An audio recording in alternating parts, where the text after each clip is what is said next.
السلام عليكم ورحمة الله وبركاته. فيديو جديد من ورشة أولاد أبو وحيد. طبعا يا جماعة انتوا عرفتوا الفرق واضح. دي مكنة لسه جاية، بالنسبة للمشرشر بتاعها متاكل. بالنسبة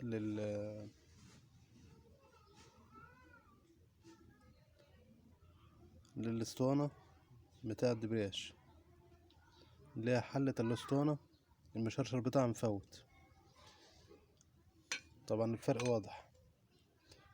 طبعا احنا هنغير لها واحدة جديدة، فاحنا كنا بنوريكم بس ايه الفرق ما بين المشرشر المفوت والتالف والمشرشر السليم. ننتقل دلوقتي على الأعراض.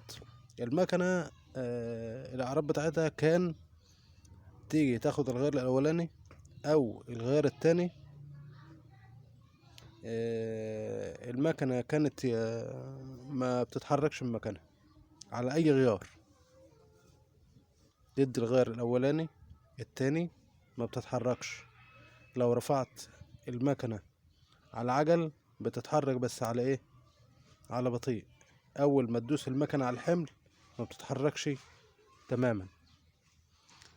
دي من ضمن الأعراض، عشان لو حصل الأعراض دي عندكم تعرفوا إن هي ورق دبرياج أو كرونة أو حلة الدبرياج مفوتة.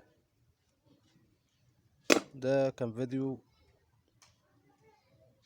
بسيط، وقلنا بس نصب عليكم. اللي مش داعمنا في القناة يدعمنا، ويدعمونا بلايك دايما، وفعلوا جرس التنبيهات عشان يوصلكم كل جديد. وادعمونا دايما بلايك، واكتبوا لنا في التعليقات اللي عنده اي عطل يكلمنا، وان شاء الله هنجاوبه من خلال التعليقات. والسلام عليكم ورحمة الله وبركاته.